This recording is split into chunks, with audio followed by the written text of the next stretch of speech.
did. Yeah. Podcasts are huge. I know. Everyone loves them. Yeah. We've got as many listeners there as in Canada. Oh, so. Amazing. Yeah. Well, it's a really good way of kind of getting to know about something, isn't it? Yeah, absolutely.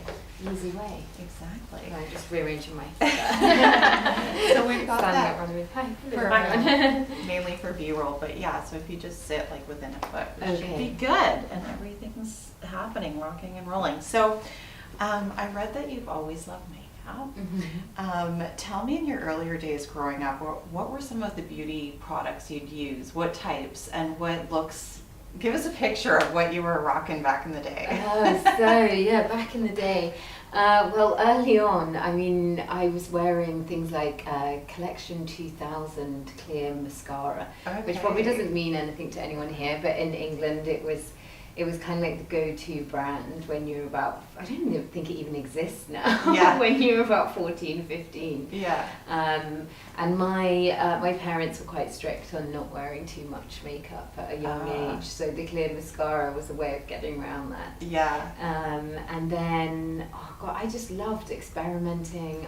We used to go to this like an indie dance club on Wednesday night. What was it called? It was called Snobs. In Birmingham, where I grew up, and it was a big night out. And because I went to all girls' schools, so it'd be the time when you'd kind of like see guys. Yeah. It was a fun evening, and I remember a group of girls would all get ready together at someone's house and go out, and we'd all be wearing like funny coloured blusher and eyeshadows and things like that. That was the best. Get ready. But I always loved. I loved sort of trying to do the eyeliner flick. I probably started doing that kind of in my late teens. I was obsessed with sort of French film and French cinema and Jean-Luc Godard and trying to imitate those kind of French female movie stars. The cat eye, that's the best. Yeah.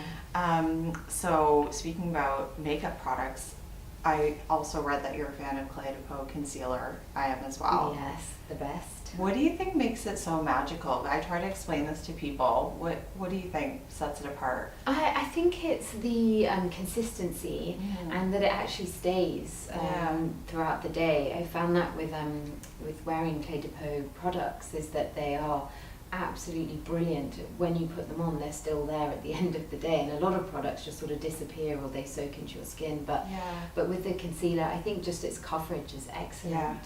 So good. And it looks like you've had a really good night's sleep when you probably haven't. Do you remember who turned you onto it? Well, it was one of those products that was always in makeup artist bags when I was growing up, and working in film and television, they would always have that stick concealer. Absolutely. And so let's talk about the event that you're here for, Power of Radiance with Clé de Peau. It's the first time that they've launched this initiative. What's your take? How do you feel being involved in it? Well, it was something I was really keen to be involved with. When they first suggested the idea, I thought it's such a wonderful side of a company to have a philanthropic side, and obviously easy not to do that. And I thought it was a wonderful way of putting something good into the world. Clé de Peau Beauty is obviously such a huge company that can have such huge power and huge say, so it was about bringing attention to, obviously particularly Mazoun Al-Melahan's story and understanding what she had gone through and sharing that, and sharing her knowledge, and what she's been fighting for is for education for young women, because what was happening is in the refugee camps from people fleeing Syria is that female education wasn't being made a priority, and she felt very rightly that a whole generation of women would lose their education. I mean, not knowing how long the conflict was going to go on for. I mean, and is still continuing. So we very much have been. She's been our guide through this, and wanting to bring greater attention to what she went through, so that we can ensure that female education is a priority. Yeah, it's amazing, because sometimes you do hear about sort of niche beauty brands that have some sort of give back component or whatnot, but it's not that typical for a luxury beauty brand. So yeah, it's unusual, but it's I think it's just really important that bigger companies take on these social responsibilities. And it's interesting that beauty can have a place in female empowerment, because sometimes you might see those things as conflicting in a way. One's about surface and one's about so much more, right? Well, I think the whole concept of beauty is shifting so much in such a much more positive direction, and I think beauty is very much about the inside as well as the outside. I think the outside is an expression of what's happening on the inside anyway. Yeah. And I think particularly with Clé de Peau Beauty, so much of the brand is about the entirety of a woman. It's not just the surface. It's very much about what is it that makes someone radiant. What is it that makes you be able to share that radiance with other people. And I think that's very much an inner feeling that one has about oneself and about self-care. I mean, that's such a huge part of beauty now, isn't it? It's absolutely. How do we look after ourselves?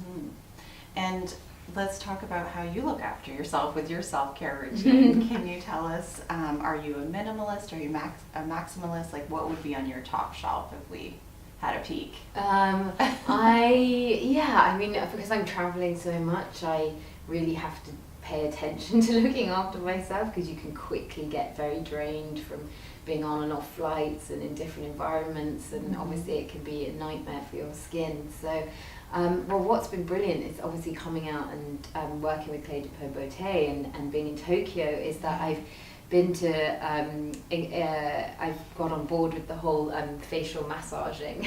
those little instruments. So last time I came, I bought it's a little facial massager that I've become obsessed with, because it's actually really relaxing in the morning. You know, when you wake up and you're really groggy and you just can't even open your eyes. And I've got this instrument that I use on my face, and I'm working with a makeup artist at the moment for these couple of days while I'm here, and she gave me a tip that you have to push everything up. You have to train the muscles to go up. So this morning I was practicing that routine. Right, so don't go back and forth, just go up. Yeah. Yeah, I need all the hacks right now about how to stay awake and look awake. Yeah, exactly, when you've got off a plane. Yeah. How about perfume or hair? What kind of products do you love? I really love Davines. Oh, okay.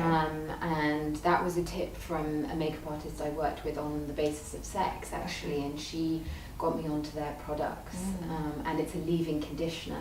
Because the end of your, obviously having your hair blow dried and straightened in a lot of different styles for shooting, it does get it has a hard time. So I put on a leave-in conditioner, and there's a very easy one that they do. Like a spray? That's a spray. Okay. So she's motioning spray. So yeah. Non-visual is that. You have to explain what's happening. So that's been fantastic. And then perfumes, I love Diptyque, which is obviously a very, very old French company. And I've always loved their scents for a really long time. Is there one in particular? They do a scent called 64 that I adore, which is not too sweet and not too flowery. I like it a little bit more musky. Okay.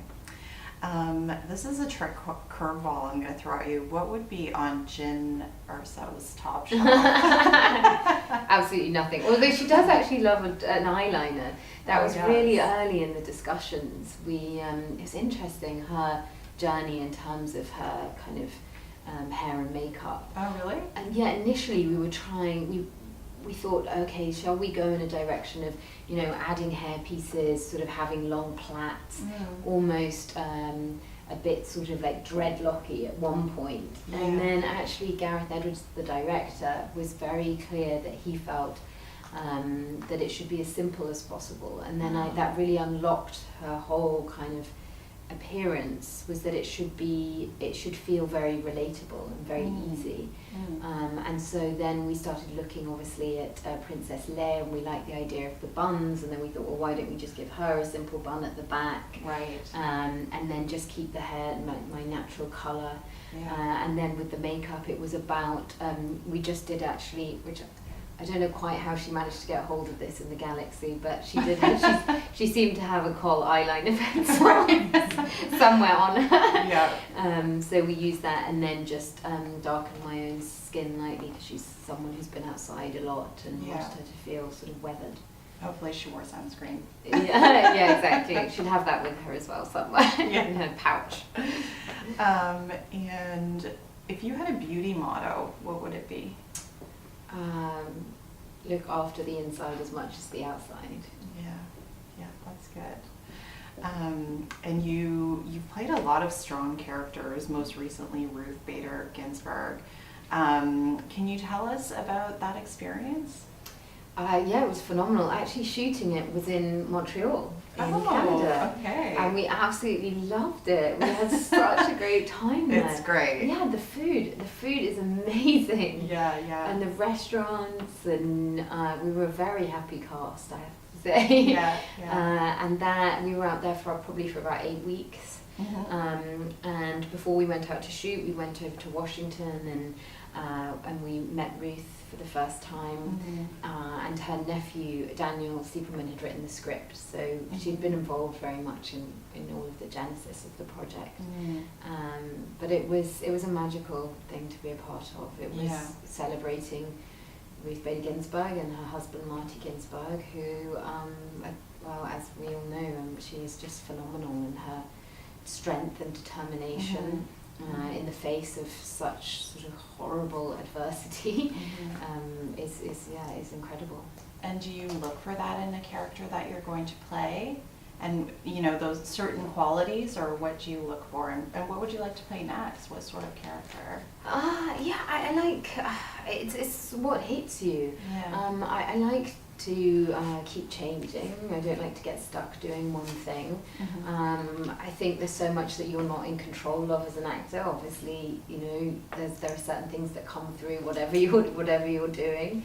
But it depends on what I'm sort of reading at that time. But I like things that have an edge of people wanting to see them. That comes into play when I'm looking at a film. I think, where is this going to sit in the world? So there's a few questions that I ask myself when I'm taking on a role. And the director as well is pivotal, because so much of the feel of the film is down to that person. Well, I have one question left. So you've been busy working on this event and traveling and jet setting. What will you do next week? What will you do to relax? Well, when I'm at home, I tend to like seeing friends. I love going to art galleries. I love swimming, Pilates. Don't love it as much, but I make myself do it. And it's just so nice being at home, especially when you're on the go a lot. It's just I like pottering around and watching films and not having to do much. Okay, well, thank you so much. Thanks for speaking to us at Breaking Beauty. Great, thanks very much. Awesome.